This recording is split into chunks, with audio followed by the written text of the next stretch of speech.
Halo kelas, apa kabar? Semoga kalian tetap semangat ya menjalani setiap pembelajaran daring selama pandemi COVID-19. Nah, untuk kesempatan kita pada minggu ini, kita akan berdiskusi mengenai subjek materi dari keperawatan komunitas. Subjek materi keperawatan komunitas pada minggu ini mengenai kemitraan dalam komunitas. Pertanyaannya, kenapa sih kemitraan itu sangat penting dalam keperawatan komunitas? Ya, karena seperti yang kita ketahui pada pelajaran sebelumnya, dan saya juga pernah menjelaskan sedikit mengenai kemitraan dalam komunitas, bahwa target asuhan keperawatan komunitas adalah populasi. Artinya, target kita adalah sekumpulan orang yang mungkin homogenitas atau memiliki keberagaman dan harus dijadikan mitra karena mereka dalam jumlah yang sangat besar. Itulah kenapa keperawatan komunitas menekankan bahwa kemitraan dalam memberikan asuhan keperawatan merupakan hal yang paling penting ketika kita akan mulai merencanakan, mengenal, dan melaksanakan asuhan keperawatan komunitas. Nah, seperti yang mungkin harus kita pahami, apa sebenarnya yang dimaksud dengan kemitraan tersebut. Baik, kemitraan merupakan sistem kerjasama. Sistem kerjasama bagaimana? Sistem kerjasama yang tentu harus resmi, saling mengenal sebelumnya antara satu sama lain, dan bersifat formal, serta dilaksanakan oleh dua atau individual profesional di bidang keilmuan. Misalnya, keilmuan keperawatan bekerja sama dengan keilmuan farmasi atau keilmuan kedokteran, dan satu lagi ditambah dengan desa atau sekumpulan orang dalam sebuah populasi yang akan menjadi mitra kita. Nah, kemudian orang-orang yang memiliki kerjasama formal tersebut juga harus memiliki ability atau kemampuan dalam bidangnya masing-masing. Misalnya, kita memfokuskan pembelajaran atau mungkin intervensi keperawatan komunitas dalam keilmuan keperawatan kita. Kita perlu orang yang memiliki kemampuan dalam bidang sosial, misalnya institusi atau lembaga tenaga kerja, ataupun mungkin dinas kesehatan yang berhubungan dengan kesehatan sosial bisa menjadi mitra kita untuk menjadi atau memilih sebuah desa atau sebuah tempat yang akan kita jadikan sebagai bahan pembelajaran sekaligus sebagai teman atau partner dalam kemitraan. Nah, kemitraan itu kelas berfungsi untuk mengatur. Jadi ketika kita membuat sebuah kemitraan, kemudian kita susun sebuah program, dari program inilah nanti kita akan membuat rencana-rencana dari kemitraan tersebut. Setelah kita mengenal bagaimana kemitraan, kita juga harus paham bagaimana sih sebenarnya jaringan kemitraan itu dibangun. Nah, jaringan kemitraan dibangun itu dengan menggunakan strategi intervensi kesehatan. Dan strategi ini tidak bisa hanya dilakukan oleh satu saja pihak yang berkepentingan. Harus lebih dari satu, dua, atau tiga yang membuat jaringan kemitraan. Misalnya begini, kita menjalankan atau praktik di sebuah desa, kita memerlukan beberapa jaring kemitraan di sana.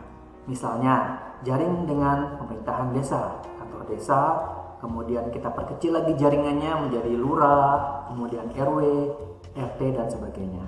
Itu merupakan salah satu bentuk dari bagaimana kita membuat jaringan kemitraan agar kita mampu mencapai tujuan yang kita inginkan.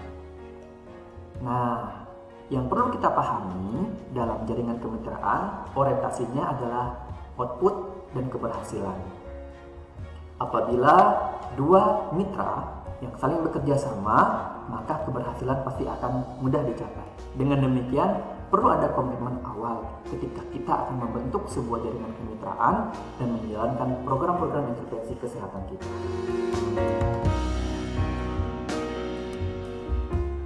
Untuk bagian ini, saya akan membahas mengenai efisiensi, ya.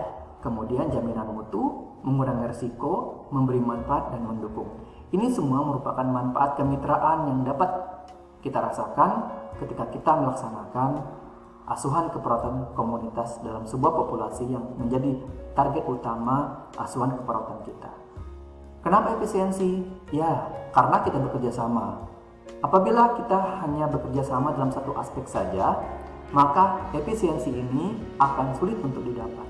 Tetapi apabila kita bekerja sama dengan beberapa tempat, kemudian beberapa keilmuan di situ, maka kita akan mudah sekali untuk mencapai keberhasilan. Misalnya, kita bekerja sama dengan beberapa perangkat desa atau bekerja sama dengan beberapa elemen-elemen desa yang sangat vital dalam pembangunan desa tersebut. Nah, kedua, jaminan mutu. Kenapa dikatakan jaminan mutu? Ya jelas dong, karena ketika kita menggunakan kemitraan, maka kita akan mampu untuk mengkontrol mutu yang akan kita capai. Di mana kita mengontrol selama proses? Karena kenapa? Setiap elemen yang berada dalam keperawatan dan kesehatan di komunitas yang bekerja sama menjadi sebuah kemitraan saling mengevaluasi ketika semua yang berjalan itu terlihat. Jadi dengan arti kata semuanya saling menjaga bahwa kita berorientasi kepada jaminan mutu. Kemudian mengurangi risiko dan meningkatkan keberhasilan. Risikonya apa saja? Pertama, risiko adalah dana yang besar apabila kita melakukan sendiri. Tetapi apabila kita lakukan dengan bersama-sama, maka risiko itu akan lebih kecil. Yang keempat, ketika kita memberikan manfaat sosial kepada komunitas, maka secara sosial kita dapat mengarahkan, memberikan pembelajaran, bahkan mengajarkan bagaimana komunitas setidaknya merubah perilaku mereka untuk kesehatan komunitas seperti yang kita harapkan. Ya. Dan terakhir, kemitraan itu akan mendukung keberlangsungan program. Artinya, ketika kita tidak lagi bekerja sama dalam sebuah desa, maka keilmuan yang telah kita berikan dengan mitra kerja tadi akan diteruskan oleh mitra kita yang masih ada di desa tersebut, sehingga program-program yang kita jalankan itu dapat berlangsung.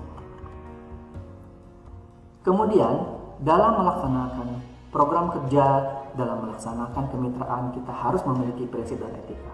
Pertama adalah karakter. Kita harus memiliki karakter. Apa keunikan kita? Dari ilmu keperawatan, apa yang bisa kita berikan sesuai dengan kebutuhan masyarakat tersebut? Inilah yang dinamakan dengan karakter. Jadi, kita punya ciri khas bahwa, ternyata keperawatan itu yang diberikan adalah ini. Misalnya, kita memiliki kemampuan untuk mengajak masyarakat mengembangkan kemampuan tidak buang air besar sembarangan atau membudayakan mencuci tangan secara mandiri. Itu salah satu dari bentuk contoh karakter yang bisa kita berikan kepada komunitas. Kedua, kepercayaan. Inilah gunanya kita memerlukan kerjasama dengan desa atau mitra, dan kita memerlukan salah satu hal yang disebut dengan community hearing. Di sini kita akan membangun kepercayaan, membangun kebersamaan. Arti kata, ketika kita datang ke dalam sebuah desa, kita tidak akan mungkin melakukan penggalangan data, kemudian mengumpulkan masyarakat. Tidak. Kita harus memerlukan waktu untuk berorientasi agar terbangun sebuah kepercayaan. Kemudian komunikasi yang terbuka. Ini sangat penting agar mitra dan kita tahu permasalahan apa yang sebenarnya terjadi ketika mengalami stuck atau kita mengalami obstacle dalam membentuk karakter masyarakat atau menjalankan sebuah program dalam kemitraan tersebut. Dan adil. Karena kenapa adil? Semua manfaat ataupun produk-produk kemitraan keperawatan komunitas yang kita hasilkan itu harus dirasakan oleh semua mitra yang menjadi teman kerjasama kita. Selanjutnya juga ada keinginan dari pihak yang bekerja sama.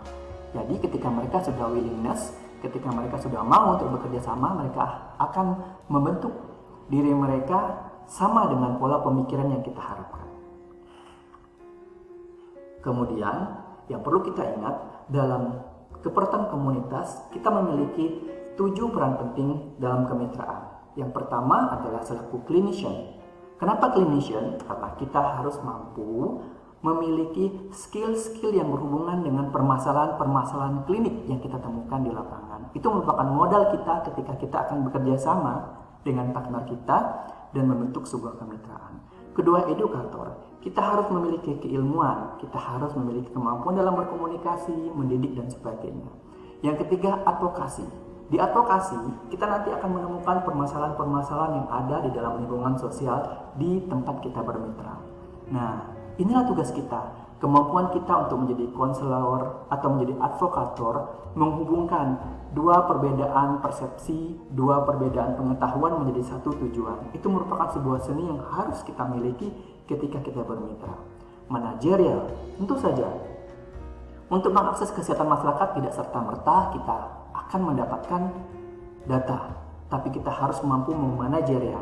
Bagaimana kita menyusup, bagaimana kita mendapatkan, bagaimana kita mengolah data tersebut, dan bagaimana kita memanajemen pola kehidupan masyarakat agar mampu bergerak dan berubah perilakunya ketika kita mengintervensi. Dan kolaborator ini harus penting. Seorang kolaborator harus memiliki kemampuan dalam berkolaborasi.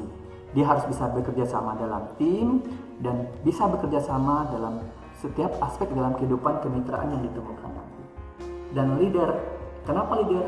Keperawatan komunitas memerlukan sebuah pemimpin, memerlukan contoh, memerlukan role model yang nanti akan memberikan atau menginseminasi kemampuan dia kepada setiap anggota atau semua lini kemitraan yang dijadikannya sebagai teman, sekaligus tempat dan sebagai media agar tercapai tujuan yang diharapkan. Selanjutnya ada researcher. Kenapa di sini ada researcher? Ya karena seorang pencari, seorang pelaku riset dalam keperawatan komunitas itu memerlukan data-data agar dia mampu mengulas, mencari kembali, men-searching kembali permasalahan apa yang ada di dalam desa, di dalam mitra atau sekumpulan populasi atau komunitas yang menjadi mitra kerjanya, agar dia mendapatkan kembali permasalahan apa yang bisa diintervensi di masa yang akan datang. Ini merupakan 7 peran besar dalam kemitraan, keperawatan, dan kesehatan komunitas. Baik, terima kasih. Hanya ini yang bisa saya sampaikan. Assalamualaikum warahmatullahi wabarakatuh.